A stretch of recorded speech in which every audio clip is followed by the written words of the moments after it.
On behalf of CrossCheck Media and Biz Talk Today TV, welcome everyone to Buy, Hold, Sell. I am your trader, Todd Schoenberger, and my colleague Tobin Smith is still away on assignment. We do hope he returns next week.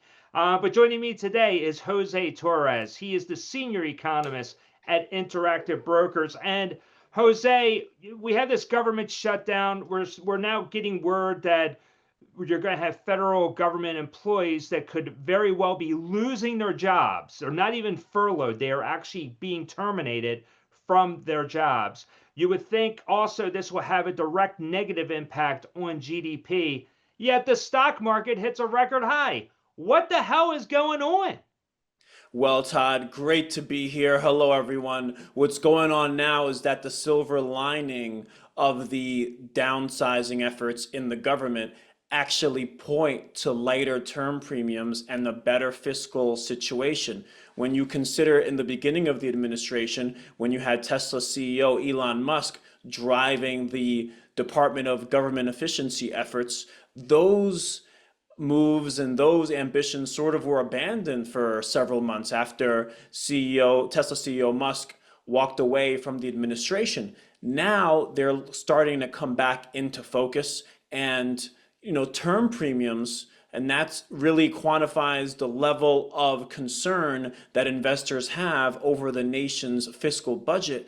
They're way down this year. We're talking about 3 consecutive quarters of a rally in treasuries, not just a rally in stocks, but also a rally in treasuries. So I think what equity market investors are saying, whoa, government downsizing efforts, this means that the 10-year can be at 3.5% soon. That can help to alleviate the valuation excesses worked in stocks. And then also you had the OpenAI news this morning, record valuation, world's most valuable startup. That led to investors strengthening their confidence that the AI revolution is still in its early innings. And all in all, that served for higher stock prices today and new records.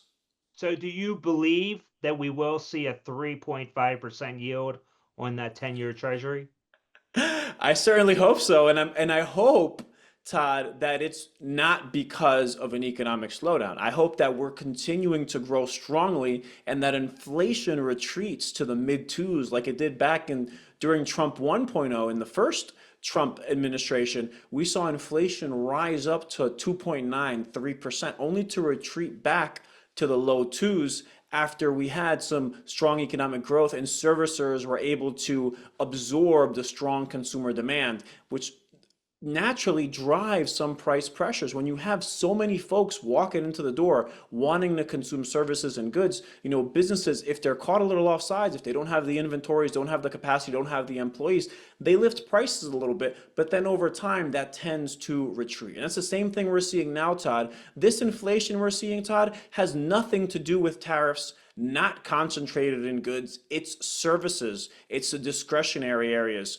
hotels, flights, restaurants. Those segments are seeing the inflation, and that's why we got that big upward revision in second quarter GDP to 3.8%. Second half of the year was looking better, Todd, but now this shutdown, at least for short-term economic prospects, does pose somewhat of a potential containment. We're not going to reaccelerate as fast as I've hoped if this shutdown lasts a long time. Call it more than 15 days. Okay, there's a lot to unpack here. I want to address that last statement there right away. If there is a prolonged shutdown, we already know there's going to be a negative on GDP. We already got that. But what happens with the Fed? As you know, they're meeting in 4 weeks. So you have a labor report that is not being distributed tomorrow. You're going to have CPI numbers that won't be distributed, PPI. There's a lot of data points that the Fed relies on that they may not receive. If that's the case, what happens at the October 28th meeting? Do they just cancel the meeting? No. They cannot cancel the meeting. They are going to continue cutting. They're going to work with the data that they have, Todd. They still have data. The BLS data, okay, they'll be out for a few weeks, maybe a month or two. Hopefully not. But you have a lot of other data. ADP data on Wednesday reflected the sharpest job losses in 30 months, 2.5 years going back to March 2020. 2023 rather, sorry. And on top of that, it was the third month of job losses in four. We lost jobs in June, August, and September, according to ADP. July posted a climb. If those were the BLS numbers showing that level of weakness, the Fed would have cut 50 basis points in October, in my opinion, right? But because we're not going to get those numbers tomorrow, the move is likely to be a 25 because the ADP report doesn't hold the weight or the prominence than the traditional BLS report. And that's the risk here. The Fed is going to be flying blind, not really knowing if the labor market is deteriorating too rapidly, which would justify a bigger than normal reduction like last September 2024 when they did 50. And then also, like you said, you don't get those inflation numbers. So what if inflation misses to the downside significantly, but we don't know, right? Then Yeah. all of a sudden the Fed maybe, is more restrictive than it needs to be. But if you look at the ADP report on its own, right, we are clearly way too restrictive than the Fed ought to be cutting at the next few meetings. Now, how crazy is that statement? Because ADP for some time now has just been not even second fiddle to the BOS report. A lot of people have just ignored it because it's a smaller percentage of showcasing job creation, and more importantly, it has never been very accurate when it comes to Wall Street expectations. But now all of a sudden, it is the holy grail of labor reports because it's the only one that we're getting. So it is a bit dysfunctional if you think about it. But let's go to that. BOS talks about job growth. One thing that we didn't get today were jobless claims, which come out every Thursday, as you know, Jose. And so, with that, and you're now talking about labor cutting in the federal government, why weren't, if these people could have been cut, why weren't they cut many months ago with Doge? Well, I thought that Tesla CEO Elon Musk was just way too aggressive in his downsizing efforts, and he's much more of a fiscal hawk than really anyone in the administration. Much more of a austere kind of mindset than President Trump. Remember, Secretary Treasury Bessent and Elon Musk, it's on the record that they had some heated arguments around the White House because he wanted to cut way more aggressively than what the appetite called for in the administration. So, I mean, that's why I think that a lot of those cuts weren't implemented early, albeit some did, and you did have that program that allowed federal workers to choose to take the buyout offer. So we did have some, but we didn't have a significant amount because it's a balancing act, Todd. You don't want to. Sure, you want to balance the budget and you want to lower interest rates, but you don't want interest rates going down because of, like you said earlier, because of weakening GDP. You want interest rates to go down because of an improving fiscal situation and because of softening inflation expectations, not because growth is going to hell. That's not what we want to see. And that's why I think that no one really had the appetite of Musk's speed to want to cut drastically. He wanted to do similar to what Javier Milei did in Argentina. Come out with the scissors and really cut drastically. And there's big risks to that. January 1st, New Year's Day, I told CNBC that I expected President Trump and Elon Musk to bump heads over this because President Trump at his core is not a fiscal hawk. He's more of a crowd pleaser and he's more of a stimulator. Yeah, it's a valid point. The on the jobs, one last thought on this. Immigration. Now, we have been conditioned in this country to expect six-digit job growth every month. And now with the population for the first time in American history looks like it's going to decline rather than grow this year. If that's the case, should we start resetting our expectations to start looking at maybe mid to low five-digit numbers going forward? Yeah, I think so, absolutely. And then another big driver before we talk more about immigration is also AI. AI is also containing that progress. And that's why we're in this market where if you have softening jobs numbers, you know, investors don't necessarily think that the cycle is over because firms can employ AI to do a lot of the tasks that those potential workers could have done. And then as far as immigration, absolutely, our birth rate has been particularly low. We've been years, we've been importing laborers, and our labor pool has been expansive because whenever we find workers, there's tons of them able, willing, and reliable. But now, of course, that's a lot more limited. And for that reason, um, jobs numbers, like you said, Todd, are going to be 50,000, 30,000, no longer 200,000, 300,000, et cetera. Okay. Yeah, I think we had a little bit of technical difficulty there, but for the most part, we got your message. So let's move forward from this. So we know that we're not going to get any key metric numbers to really analyze and discuss on these shows. So we kind of have to make it up as we go. But the stock market right now, what you're suggesting is that traders are bullish and optimistic because they're looking at the bottom line number as far as these other people that are going to be out of work. But as you know, if people are out of work, they start collecting unemployment, they're not going to have a lot of cash to spend. So the fourth quarter has always been our strongest quarter. What do you think, though, or what are you projecting right now? Or do you have to revise your projections for the fourth quarter now that the government is in a shutdown?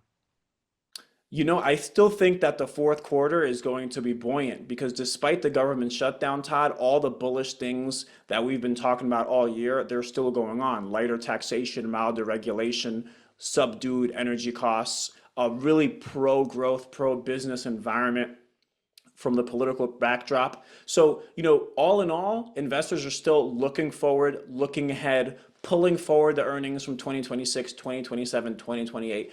Profitability has been stabilizing. So investors feel fine climbing up the valuation ladder, paying a little more expensive prices because they know that a lot of the firms, the Magnificent Seven, are going to be able to consistently grow profits despite what's going on in Washington or the political backdrop. Also, a lot of those federal workers, highly skilled, they're going to be able to find jobs in the private sector, despite the macro data weakening. Part of the reason why the macro data is weakening is a labor supply issue, not necessarily that labor demand has fallen off a cliff. So I think that a lot of those federal workers, if they are laid off permanently, they can come to the private sector and they can find a new home.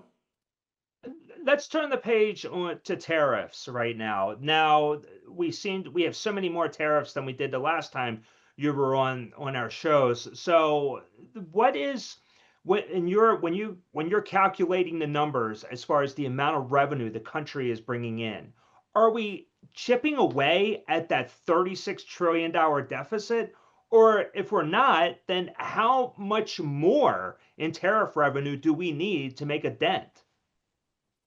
I think we're definitely chipping away at it. Numbers have been roughly 30 billion a month. They annualize at around 360 billion. We got to wait and see. There's been some bumpiness. But I think that definitely moves the needle significantly. It helps to narrow the budget deficit, and that's what's really driven the Treasury rally. You've had softer term premiums and you've had softer inflation expectations.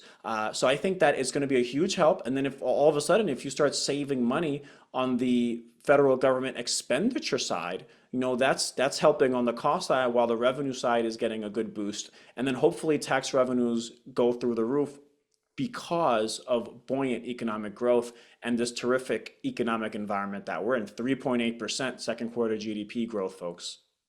Yeah, that's solid, no doubt about it. And what is the number right now? Because it back in the 80s and 90s, we had to grow at a 2 to 2.5% growth rate annually just to keep up with population growth as far as providing enough jobs for the population. Has the annual number been skewed at all because of immigration? Um, I would say that overall, immigration in the last administration served to be somewhat of a tailwind from the consumption and the labor market side. But now you're starting to see tailwinds come from the capital expenditure and the investment side. And I think that's really going to be much more supportive of stronger growth going forward. Also, the lighter taxation, that's also going to help more so offset the headwinds of immigration this time. In the first Trump administration, we had quarters growth in excess of 4%, 4.6% or so before the pandemic in one of those quarters. So I think we're going to have quarters just like that this time around too, in excess of 4%, because just the animal spirits and the winds are just too strong. And really the pace of GDP advancement isn't really that relevant when you consider this president and this administration just wants to grow the economy and grow the stock market as fast as it possibly can while it's in office. But I would say a growth rate between 2 and 3% over time with this economy, that would be reasonable. So, as you know, Jose, economists, they have to take data, the current data, and then try to forecast future events. So, where that last question for you was really not just meant for you, but also for members of the Fed.